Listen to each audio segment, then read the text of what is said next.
Kita beralih ke informasi lain pemirsa. Komisi Pemberantasan Korupsi mencegah mantan Menteri Agama Yakut Khalil Qomas berpergian ke luar negeri. Ya, Yakut dicegah dalam kasus dugaan korupsi penetapan kuota haji 2024.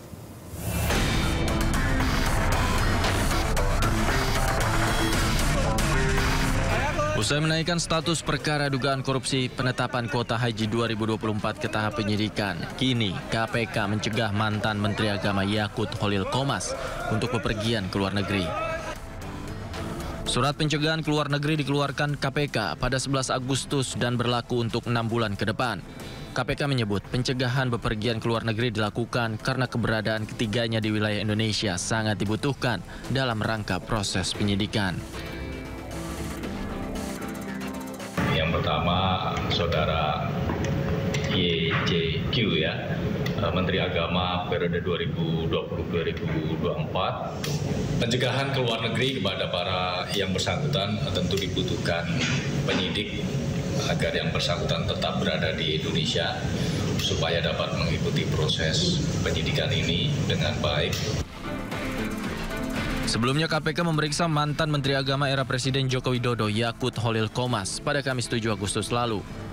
Hampir 5 jam diperiksa, Yakut mengaku telah memberi klarifikasi terkait pembagian kuota tambahan pada ibadah haji tahun 2024 yang lalu.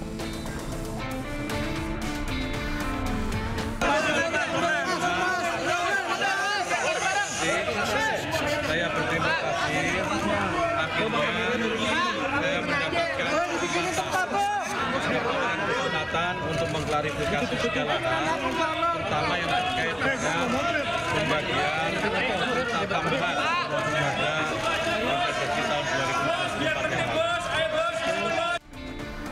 KPK juga telah memeriksa Kepala Badan Pengelola Keuangan Haji atau BPKH Fadlul Imansyah. Selain itu, KPK juga pernah memanggil pendakwa Ustadz Khalid Basalamah. Ustadz Khalid diminta penjelasan mengenai pengetahuannya tentang pengelolaan ibadah haji. Dari Jakarta, Tim Liputan iNews melaporkan. Pemirsa, usai mendapatkan abolisi, Tom Lembong mendatangi kantor Ombudsman. Kedatangannya untuk menindaklanjuti laporan dugaan pelanggaran oleh auditor Badan Pengawasan Keuangan dan Pembangunan.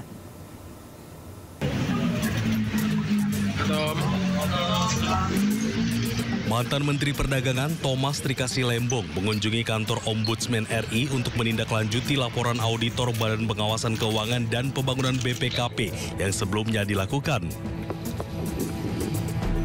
Tom Lembong datang didampingi tim penasihat hukumnya Ari Yusuf Amir dan Zaid Mushafi. Menurut Tom, laporan ini penting sebab pekerjaan audit merupakan tugas sentral dalam menjaga fungsi perekonomian. Terlebih, auditor BPKP merupakan institusi milik negara. Bagi saya ini sebuah isu yang sangat-sangat penting, ya, auditor dan ini apalagi internal auditnya pemerintah. Ya. Jadi kami tidak ada niat personal ataupun niat selain upaya pembenahan dan apa yang bisa kita bantu. Dalam kesempatan ini, Tom juga menegaskan bahwa aduan terhadap BPKP ini tidak didasari sentimen negatif dan dilakukan semata-mata agar auditor bisa bekerja lebih profesional lagi ke depan. Sebelumnya melalui kuasa hukumnya Zaid Mushafi, Tom Lembong melaporkan majelis hakim perkaranya ke Mahkamah Agung. Laporan dilayangkan karena majelis hakim kasus Tom dinilai memiliki dampak buruk. Tim Liputan iNews melaporkan. DPR kritik Kejaksaan Agung karena belum eksekusi relawan Jokowi mania Sylvester Matutina setelah divonis 1,5 tahun penjara tahun 2019. Ya, Kejaksaan Agung juga menyebut proses peninjauan kembali tak pengaruhi eksekusi Sylvester Matutina.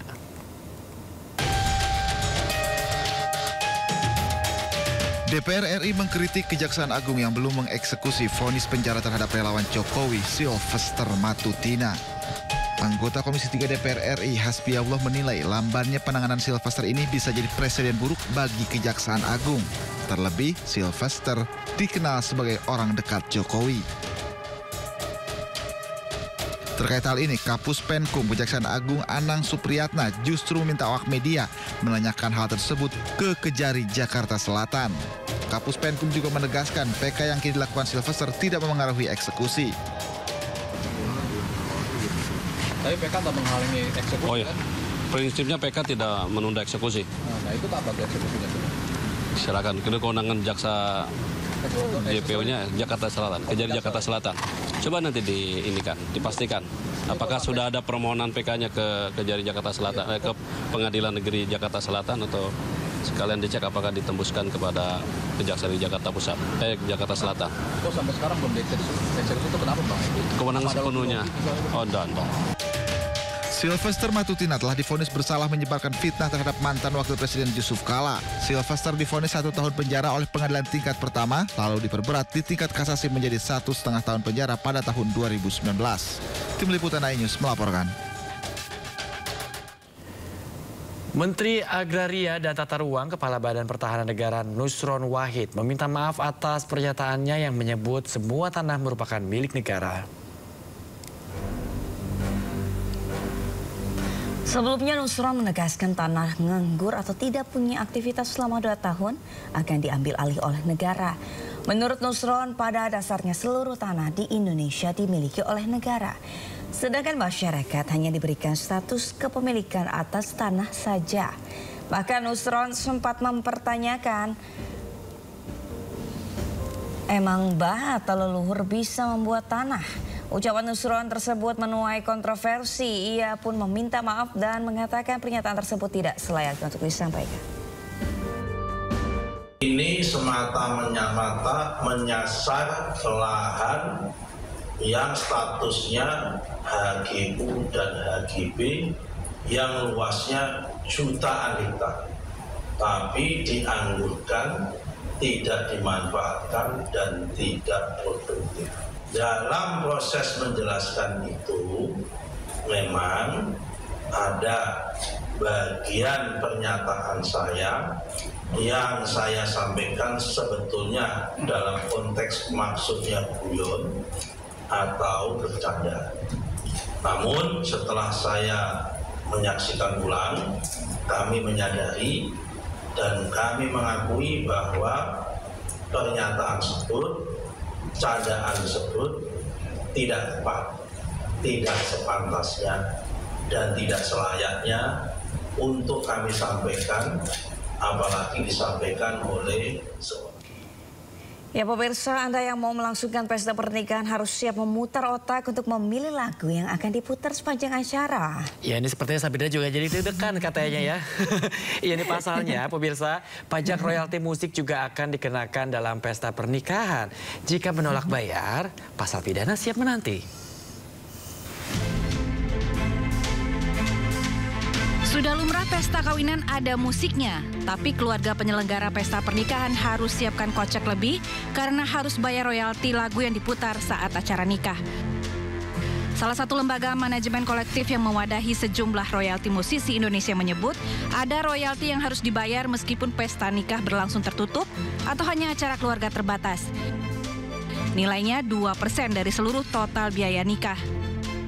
Yang membayar bukan pengisi acara atau penyanyi atau biduan, tetapi keluarga mempelai alias penyelenggara. Meski pesta nikahan bukan acara komersil, tapi pihak WAMI menganggap penyelenggara biasanya menyewa alat musik, sound system, lampu penyerang, termasuk membayar biduan. Oleh karenanya, saat lagu dinyanyikan, penciptanya juga wajib mendapat uang. Kebijakan WAMI menuai protes banyak pihak karena dianggap merepotkan keluarga mempelai atau event organizer. Lalu, bagaimana memantau pesta pernikahan di Indonesia harus bayar royalti musik? Ini dia tantangannya, karena pesta pernikahan tidak melulu dipublikasikan. Sejauh ini, WAMI hanya mengandalkan laporan masyarakat. Yang pasti, menolak bayar royalti bisa panjang urusannya. Seperti pengelola restoran di Bali yang dipidana cuma karena kisruh royalti. Meski akhirnya kedua pihak berdamai dengan mahar 2,2 miliar rupiah.